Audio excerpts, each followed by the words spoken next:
The Nahanni must be one of the most impressive rivers in Canada.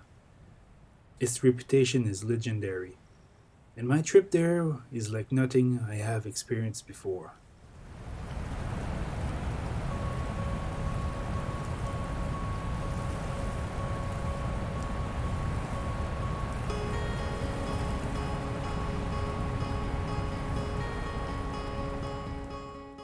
So, in the summer of 2014, here I am finally in Fort Simpson, on the edge of the Mackenzie River, and I'm about to hop on a bush plane that will bring me and my canoe just above the Virginia Falls for a 2-week painting trip on the Nahanni River, in the middle of the North-Ouest territories.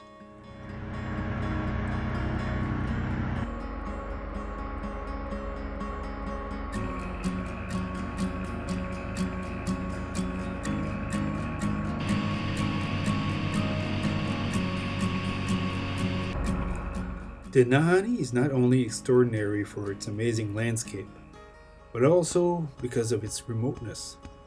This river crosses a vast virgin landscape, and it's only accessible either by walking, by small boat, or by plane.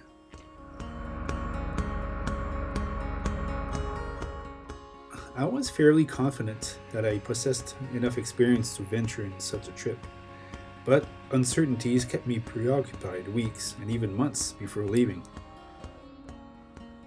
Of course, the fact that I was tackling this as solo didn't help ease my mind either.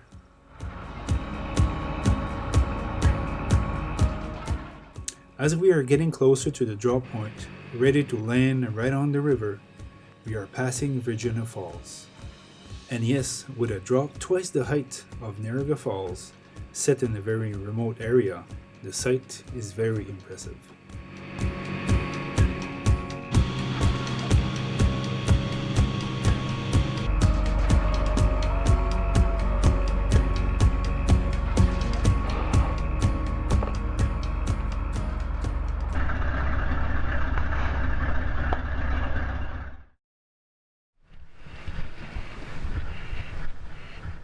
The problem with landing above the falls, though, is the 2 kilometer gruesome portage required to get around and below the falls. But nothing is wrong with taking my time. I am in no hurry. Besides, I'm here to paint these fabulous places.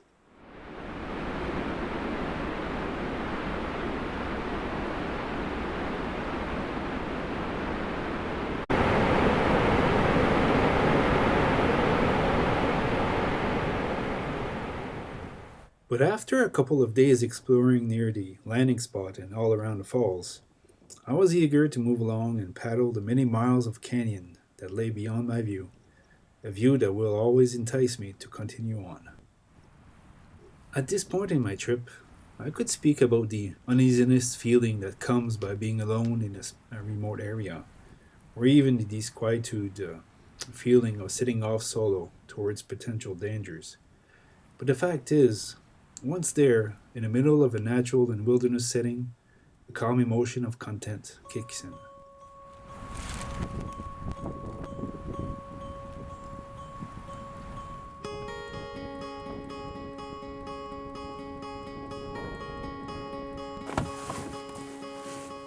I knew I would encounter, right from the start, important rapids in the canyon, comprising mostly of large regular waves.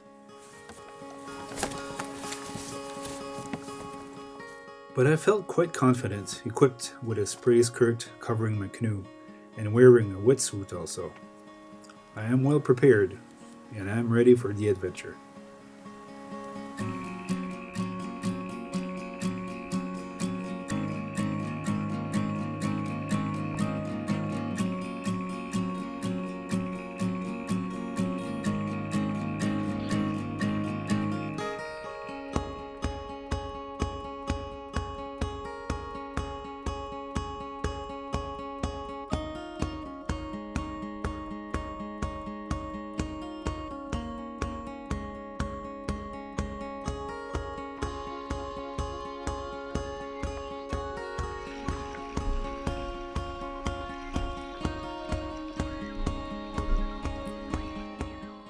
My mind is quickly in tune with my surrounding. always enticing me to observe details, the rock formation, the light, the majesty of it all.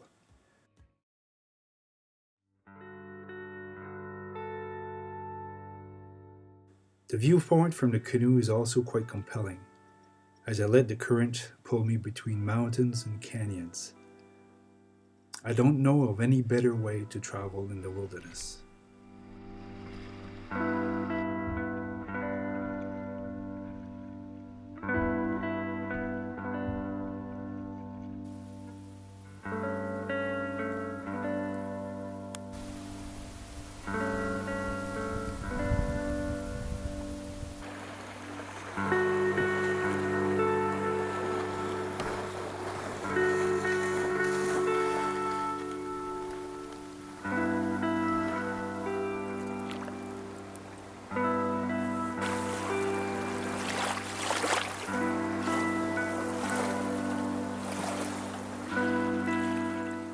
And also, I don't know of any better way to take it all in than to paint it.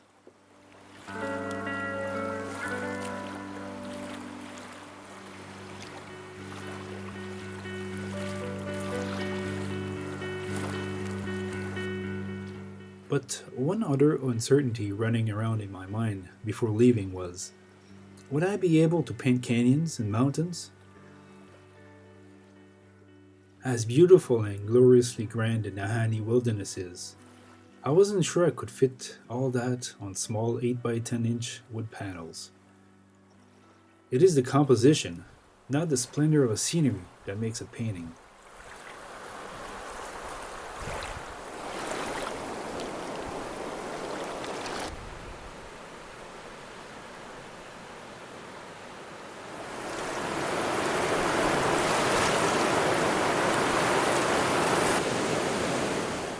Although there are important rapids in certain spots on the river, the Nahanni is not really a difficult river to do.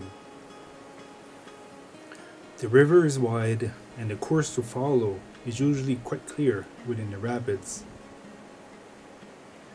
Still, you shouldn't be fooled by the relative calmness of the river. The current is remarkably strong and daunting at times. You feel its awesome power under the canoe, creating disturbing countercurrents and vortex, even in flat areas. It is like sliding down a giant's back, where you are aware of every twitch of his muscles, and hope he doesn't wake up.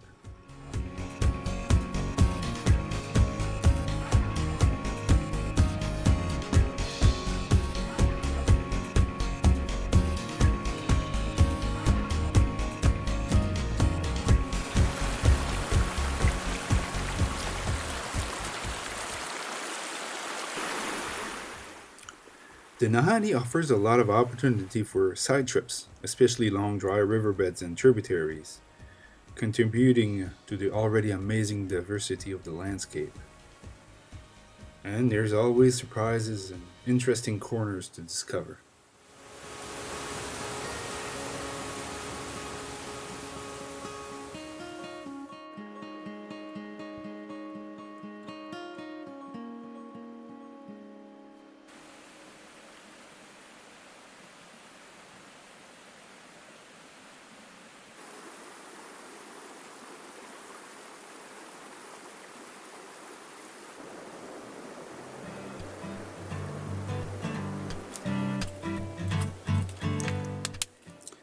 And returning home, because, well, this is my home when I'm out here.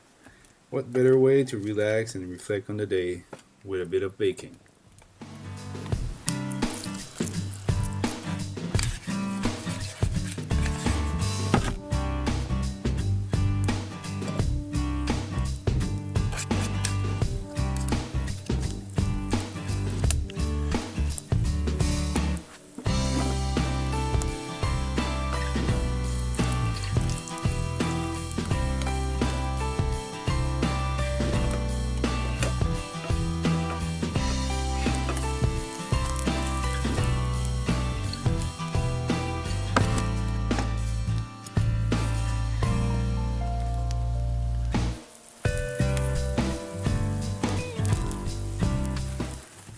And why not with a little bit of chocolate and some sugar.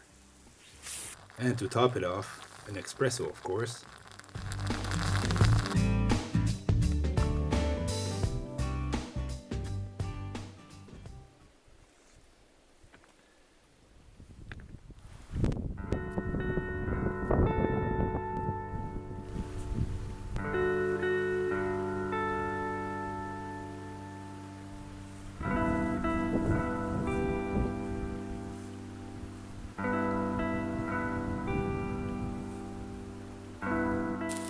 I managed to complete a few oils and pencil sketches while on the river, sometimes under difficult conditions, like threatening rain, gusting winds, blowing sand, and blistering sun.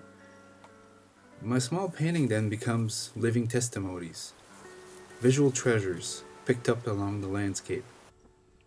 At this point, I'm more interested in expressing the landscape, what I feel being there, rather than describing the landscape. It's a lofty goal that has no clear finish line, and I just love it.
What is it that pushes someone to find solitude in remote landscapes? Is it to find oneself, or to measure who we really are, or discover self reliance? Is it just the novelty of the expedition? I'm not sure I can answer any of those questions, as surely maybe as a writer, but I can clearly taste that desire, that thirst for remote and isolated places.